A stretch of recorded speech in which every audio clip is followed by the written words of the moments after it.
Hai, selamat siang semua, salam sehat. Hari ini kita bertemu lagi dalam pembelajaran daring dengan mata pelajaran PKN. Untuk itu, kepada semua siswa, untuk dapat mempersiapkan buku tulis, pulpen, untuk mencatat hal-hal penting yang ada pada materi yang akan dijelaskan. Oke, materi yang akan kita pelajari di hari ini yaitu bab 1, Hakikat Bangsa dan Negara. Sebelum kita lanjut pada pembahasan materi di hari ini, terlebih dahulu kita harus mengetahui tujuan pembelajaran dari materi yang akan dibahas di hari ini. Nah, tujuan pembelajaran dari materi ini itu ada 5. Yang pertama, setelah mempelajari pembahasan hakikat bangsa dan negara, siswa mampu menghayati hakikat bangsa dan negara sebagai anugerah Tuhan Yang Maha Esa. Kemudian tujuan pembelajaran yang kedua, siswa memahami hakikat bangsa dan unsur-unsur terbentuknya negara. Yang ketiga, memahami hakikat negara dan bentuk-bentuk kenegaraan. Jadi tujuan pembelajaran yang ketiga itu siswa dapat memahami hakikat negara dan bentuk-bentuk kenegaraan. Yang keempat, siswa mampu memahami pengertian, fungsi, dan tujuan NKRI. Tujuan pembelajaran yang kelima, menunjukkan semangat kebangsaan, nasionalisme, dan patriotisme dalam kehidupan bermasyarakat, berbangsa, dan bernegara. Kita lanjut pada pembahasan yang pertama, A. Manusia, Bangsa, dan Negara. Sebelum kita lanjut pada pembahasan ini, yang perlu kita ketahui bersama bahwa bagaimana kaitan antara manusia, bangsa, dan negara. Nah, manusia ini dikenal sebagai makhluk sosial dan makhluk individu. Jadi manusia ada makhluk sosial, ada juga makhluk individu. Nah, apa itu makhluk sosial dan makhluk individu? Yang pertama, kita akan membahas tentang makhluk individu. Nah, makhluk individu ini itu manusia yang mempunyai kebutuhan, keinginan, kebiasaan, dan cita-cita yang berbeda antara manusia yang satu dengan yang lainnya. Walaupun mereka itu bersaudara, bertempat tinggal yang sama, atau tidur, atau bersekolah di tempat yang sama, tetapi mereka memiliki keinginan, kebutuhan yang berbeda. Contohnya, si A memiliki kebutuhan berbeda dengan kebutuhan si B, dan lain sebagainya. Atau si A memiliki cita-cita yang berbeda dengan si B. Nah, itu contoh dari manusia sebagai makhluk individu. Kemudian kalau manusia sebagai makhluk sosial, itu artinya seperti ini. Manusia memiliki kemampuan dan kebutuhan untuk berinteraksi, berkomunikasi, dan berkelompok dengan manusia yang lain. Jadi, makhluk sosial itu berarti manusia memiliki kemampuan dan kebutuhan untuk berinteraksi. Jadi tidak bisa hidup sendiri, harus memiliki interaksi antara manusia yang lain, satu dengan yang lain. Kemudian berkomunikasi, sama dengan kalau di tempat bermain atau di mana saja itu kita membutuhkan makhluk yang lain untuk berkomunikasi. Kemudian berkelompok dengan manusia yang lain. Kita tidak bisa hidup sendiri. Ya. Jadi itu perbedaan antara makhluk individu dengan makhluk sosial. Nah, ada yang ingin bertanya sehubungan dengan perbedaan antara makhluk individu dan makhluk sosial? Oke, untuk informasi yang lain sehubungan dengan manusia sebagai makhluk sosial, jadi di situ kemampuan dan kebutuhan berkelompok ini oleh Aristoteles disebut dengan zoon politikon, yang artinya manusia adalah makhluk yang ingin selalu bergaul dan berkumpul dengan manusia lainnya. Artinya, Artinya seperti ini, makhluk yang bermasyarakat.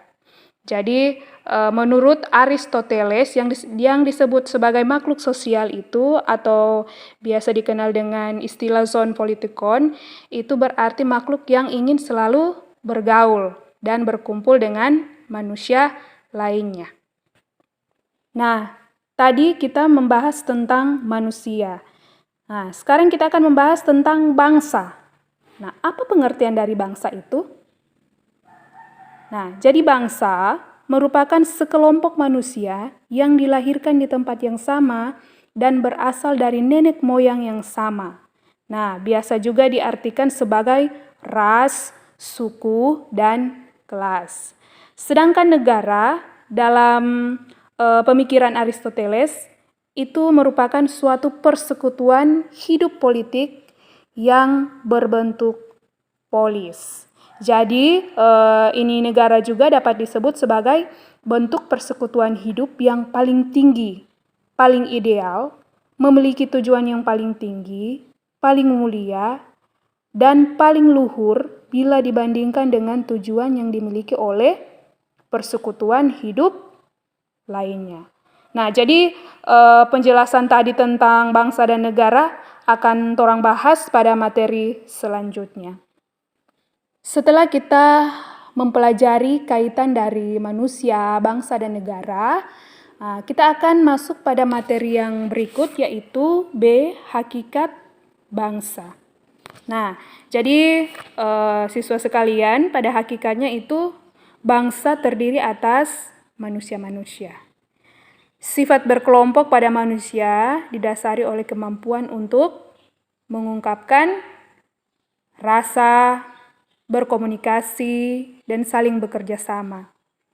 Selain itu juga ada kepemilikan nilai pada manusia untuk hidup bersama dalam kelompok, yaitu nilai kesatuan, nilai solidaritas, nilai kebersamaan, dan nilai berorganisasi. Nah, kita akan membahas satu persatu dari pembahasan hakikat bangsa. Hakikat bangsa ini terdiri dari dua, yaitu pengertian bangsa dan unsur-unsur pembentukan identitas bangsa. Yang pertama akan kita bahas di hari ini, yaitu pengertian bangsa. Sekali lagi kepada siswa sekalian untuk dapat mempersiapkan alat tulis untuk dapat menulis hal-hal penting yang dijelaskan pada hari ini.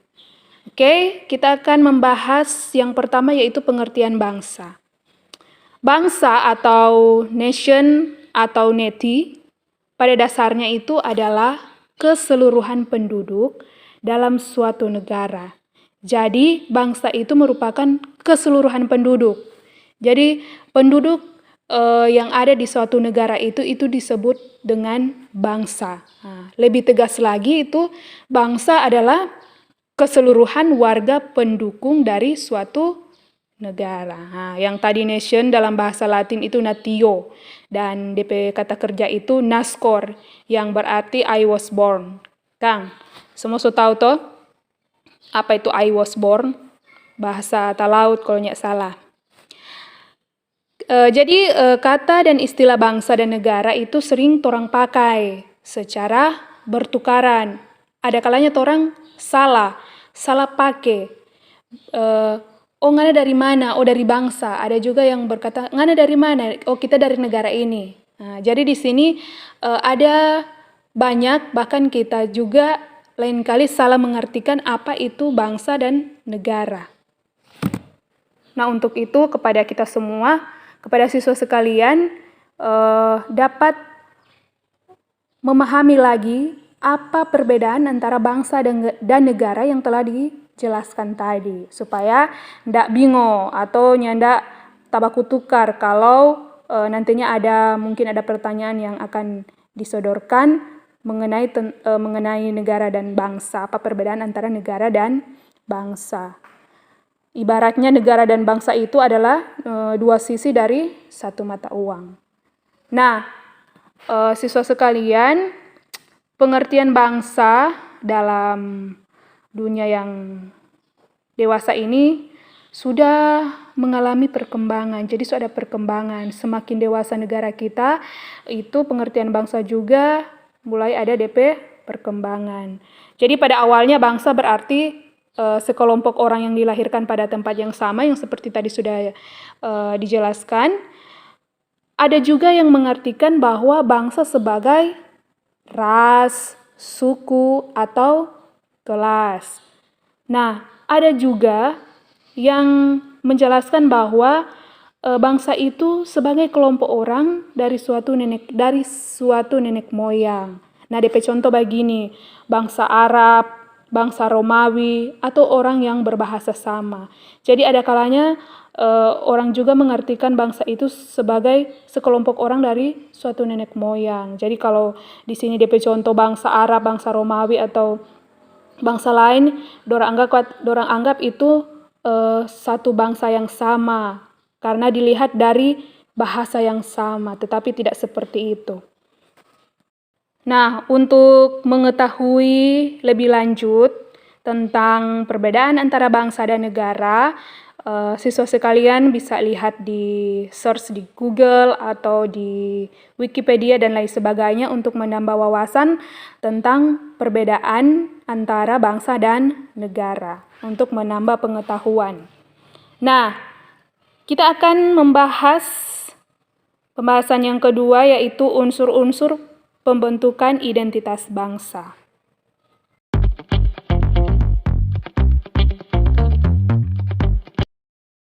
Jadi ada faktor-faktor yang diperkirakan menjadi unsur pembentukan identitas bangsa, yaitu meliputi primordial, sakral, tokoh, Bhinneka Tunggal Ika, konsep sejarah, perkembangan ekonomi, dan kelembagaan. Nah, yang pertama, primordial atau ikatan kekerabatan, atau yang biasa orang tahu bersama itu pertalian darah dan keluarga. Kesamaan suku bangsa, daerah, bahasa, serta adat istiadat merupakan faktor-faktor primordial yang dapat membentuk negara bangsa. Jadi kata ini faktor keluarga, faktor suku bangsa, daerah, bahasa, adat istiadat, itu kata merupakan faktor yang dapat membentuk suatu negara atau bangsa. Kemudian faktor yang kedua yaitu sakral. Nah, jadi ini ada kesamaan agama yang dianut atau ikatan ideologi yang kuat dalam suatu masyarakat, itu dapat pula kata menjadi faktor yang dapat membentuk negara dan bangsa. Jadi kalau faktor sakral ini kalau memiliki agama yang sama, agama yang dianut itu sama, ideologi yang kuat dalam suatu masyarakat, itu bisa dikatakan juga kata itu menjadi faktor yang dapat membentuk negara atau bangsa. Namun terkadang juga kesamaan agama dan ideologi itu dalam suatu masyarakat juga menjadi faktor yang dapat mempersulit proses pembentukan negara dan bangsa. Atau misalnya kesamaan agama Islam di berbagai negara Arab, atau kesamaan agama Katolik di negara-negara Amerika Latin, dan juga sejumlah negara komunis lainnya. Nah, kemudian faktor yang ketiga itu faktor tokoh pakai hane, bukan tokoh holia. Jadi faktor yang ketiga yaitu faktor tokoh. Jadi kepemimpinan dari seorang tokoh yang orang-orang segani dan orang-orang hormati secara luas oleh masyarakat, itu katanya dapat juga menjadi faktor yang menyatukan suatu bangsa. Jadi pemimpin ini juga menjadi panutan. Jadi tokoh yang menjadi panutan, yang disegani, yang dihormati oleh orang-orang itu juga kata bisa menjadi faktor yang dapat menyatukan suatu negara. Karena ini pemimpin ini dorang bisa jadikan sebagai panutan karena warga masyarakat mengidentifikasi diri kepada sang pemimpin dan dorang anggap sebagai penyambung lidah masyarakat. Jadi kalau ada hal-hal yang mungkin dorang ingin sampaikan kepada pemerintah atau yang lebih tinggi dari dorang, itu dorang sampaikan dulu kepada tokoh atau kepada pemimpin mereka untuk diteruskan kepada orang yang dituju. Makanya di sini disebut sebagai penyambung lidah masyarakat. Nah, kemudian yang berikut yaitu faktor sejarah. Jadi orang juga memiliki persepsi yang sama tentang asal-usul nenek moyang atau tentang pengalaman masa lalu. Nah, seperti yang Encik dijelaskan pada mata pelajaran sejarah Indonesia, Kang, sejarah masa lalu atau nenek moyang, atau tentang pengalaman masa lalu. Seperti contoh penderitaan yang sama akibat dari penjajahan yang tidak hanya melahirkan solidaritas, tetapi juga tekad dan tujuan yang sama antar kelompok, suku, dan bangsa. Nah, siswa sekalian, ini solidaritas, tekad, dan tujuan yang sama itu dapat menjadi identitas yang menyatukan mereka sebagai bangsa dengan membentuk konsep kekitaan dalam masyarakat. Jadi konsep kekitaan atau kebersamaan dalam masyarakat. Nah, itu. Kemudian faktor yang selanjutnya yaitu Bhinneka Tunggal Ika. Nah, kalau dalam faktor Bhinneka Tunggal Ika ini, prinsip bersatu dalam perbedaan atau unity in diversity. DP bahasa Indonesia atau bahasa apa ini? Merupakan salah satu faktor yang dapat membentuk bangsa. Kemudian bersatu dalam perbedaan itu artinya seperti ini. Jadi DP arti kesediaan warga masyarakat untuk bersama dalam suatu lembaga yang disebut sebagai negara atau pemerintahan. Walaupun mereka memiliki suku, bangsa, adat istiadat, ras, atau agama yang berbeda. Nah, itu faktor Bhinneka Tunggal Ika. Jadi, walaupun mereka memiliki suku bangsa, adat istiadat, ras, atau agama yang berbeda, tetapi mereka memiliki kebersamaan, itu juga bisa menjadi faktor pembentuk negara atau bangsa. Kemudian, faktor yang berikut yaitu perkembangan ekonomi. Nah, jadi perkembangan ekonomi ini dia akan melahirkan istilahnya itu spesialisasi pekerjaan yang beraneka ragam sesuai dengan kebutuhan masyarakat yang ada. Jadi di sini semakin tinggi mutu dan kebutuhan masyarakat, itu semakin tinggi pula tingkat saling kebergantungan di antara berbagai jenis pekerjaan. Jadi kalau setiap orang itu bergantung pada pihak lain dalam membentuk kehidupannya, semakin kuat suasana saling bergantung antara anggota masyarakat. Semakin besar pula solidaritas atau kebersamaan dan persatuan dalam masyarakat. Nah, itu merupakan faktor pembentuk suatu negara atau bangsa. Kemudian faktor yang terakhir yaitu faktor kelembagaan. Nah, di sini dalam proses pembentukan bangsa berupa lembaga-lembaga pemerintahan dan politik. Misalnya ada birokrasi, angkatan bersenjata, dan partai politik. Nah, itu merupakan faktor-faktor pembentuk suatu negara atau bangsa. Oke, sekian untuk materi di hari ini. Untuk materi selanjutnya nanti akan dijelaskan pada pertemuan selanjutnya. Terima kasih kepada semua siswa yang sudah hadir di hari ini lewat pembelajaran online. Biarlah apa yang telah dijelaskan oleh Encik pada hari ini itu bisa dimengerti. Dan apabila ada penjelasan yang kurang dimengerti, silakan bertanya lewat chatting via WA. Oke, terima kasih semua dan selamat siang. Tetap semangat, tetap sehat.